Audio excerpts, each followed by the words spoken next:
Hello everyone and welcome back to my channel. Earlier this year, a very questionable film was released by Peacock and was aimed at a certain demographic that studios continue to miss the mark with, time and time again. We're in for a wild ride here guys, and not in a fun way. Without further ado, on with the review. Polos is life, Polos is life, Polos is life, Polos is life, Polos is life, sleep all night and then Polos is life. I came across this movie after seeing many trailers and posts about it on Twitter. I knew just from the cheesy pun for a title, which is pronounced they/them, that this could either go horribly wrong or horribly right. Unfortunately for me and everyone else who watched this trash, it was the former. Now, this movie is based around gay conversion therapy, which I know is a sensitive topic for a lot of people, so if you want to skip this video because of that, that's totally fine and I'll see you in the next one. After a few title cards, one of which being for Blumhouse Productions, I should have just turned my back on this film from there, we get an opening scene where a woman is driving in a heavily wooded area and is attacked in a cutaway kill. Get used to this kind of kill everyone, we're gonna be seeing them a lot. The kids that will actually matter to the story who are there to be converted include Toby, Stu, Gabriel and Kim, who are gay, Veronica who is bisexual, Alexandra who is initially thought to just be gay, but is later exposed as transgender, and finally Jordan, who is non-binary. Out of the counsellors, we have Owen and his wife Cora, a nurse named Molly, and a couple called Zane and Sarah, Zane apparently being an ex-student of the camp. The kids have their tech confiscated and the counsellors are weirdly nice to them to begin with. Because the idea of this place is not to come out more straight or less gay. Of course we hope that through your time here, you will discover a gender-normative lifestyle that is authentic for you, but you must find your own truth. I really hate this line as I've always found the phrase, my truth, your truth, etc., to be really manipulative. There are people's subjective points of view on things, which they're entitled to have, and the objective truth, but there is a difference between them. They do typical church camp things like group therapy and introductions. I'll go more into detail about this later, but I really don't like how each person is kind of one-dimensional.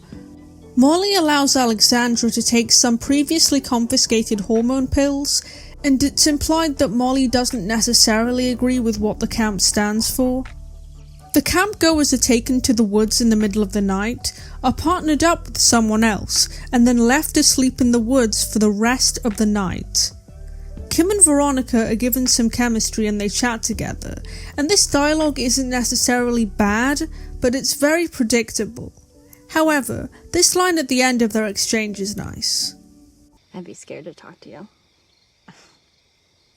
You're not scared now. Just a little. While talking to Alexandra in the woods about how weird the atmosphere of the camp is, Jordan spots a strange masked figure in the distance staring at them before it walks off.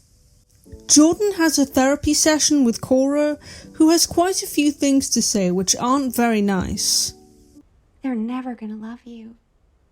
No one is. Not unless you drop this nonsense and admit what you are. A scared, lonely, ugly, little dyke. I'm about to beat this bitch up.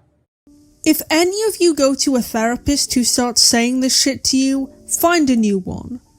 This part of the film really stuck with me after I watched it because it's actually really uncomfortable, purposefully so. I think it's the cold blank stare Cora delivers while Jordan just sits there uncomfortably. To comfort Jordan after the not so useful therapy session, Alexandra starts singing the song Perfect by Pink, and the rest of the campers join in. Oh, pretty, pretty, please.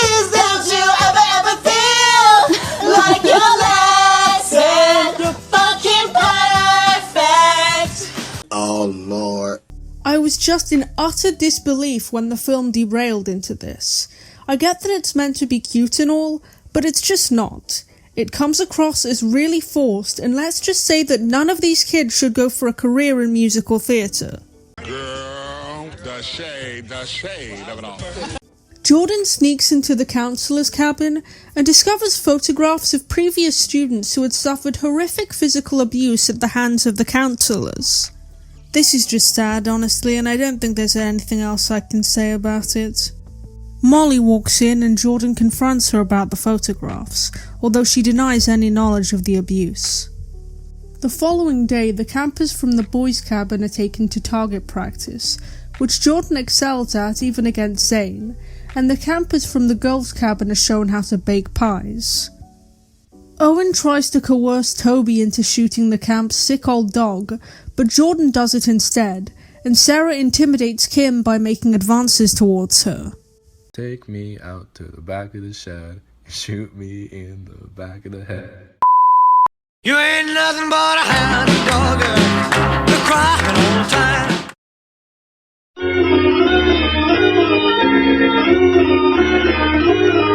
Kim and Veronica have sex on the dock, and Gabriel seduces Stu and then reveals himself to be a forbidden fruit, a sort of saboteur made to tempt the boys in the camp in order to give the counselors an excuse to abuse them. Which they do to Stu via the infamous aversion therapy, which notoriously doesn't even work.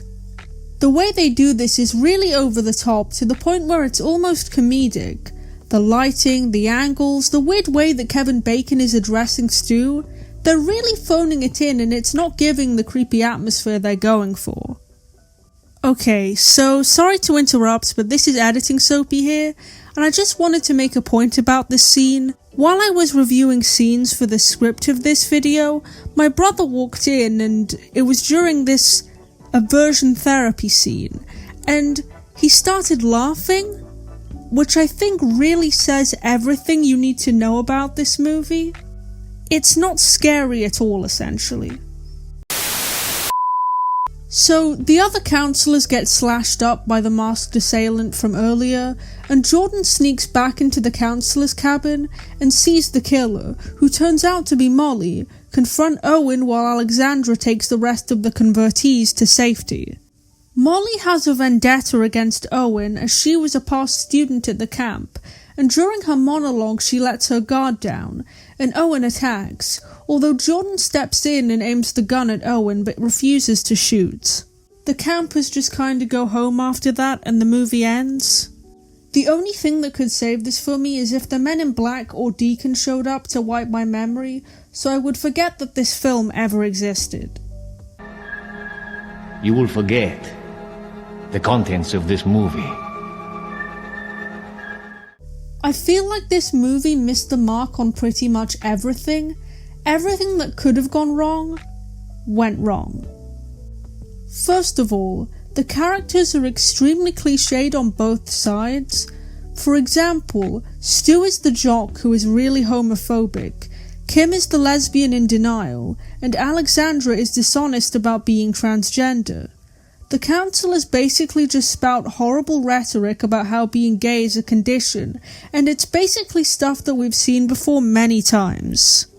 At the same time, this movie is way too preachy and takes itself way too seriously. This could have been a huge success if they went a different direction and turned it into a campy, pun intended, fun movie, where kids at a conversion therapy camp avoid a masked killer, parodying the slashes that came before it. The idea of a conversion camp is ridiculous in itself. You're putting gay guys and girls in separate camps together and are expecting this crap to work? Not to mention, the killer is mute and wears a mask. She's totally forgettable. There wasn't even that much killing for an alleged slasher movie because the movie was too focused on sending a political message, which is ridiculous considering the appeal of a slasher is how creative the kills are. Great. You've got the they-them. Now where's the slash? I will defend the movie on one point though. Before watching it, I read an article about it from the website intomore.com, where the reviewer criticises the movie for how Jordan allows Molly to be arrested. I actually think this ending is fine, and I don't think you're supposed to feel sorry for the counselors.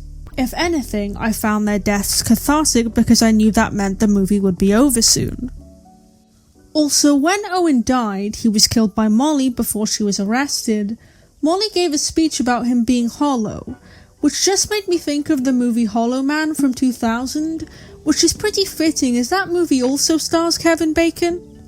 In short, if you want to see a good movie about a gay conversion therapy camp, go watch But I'm a Cheerleader instead. It's not a horror, but it's a good watch and a good laugh. Well, that's all for this video. Don't forget to like and subscribe and to leave your thoughts in the comments down below. And as always, thanks for watching. Nothing like a polo to ease my mind. With polos by my side, I'll always shine. The blue and green ones are my favorite kind, but I'll eat the colored ones from time to time. 'Cause polos is life, polos is life.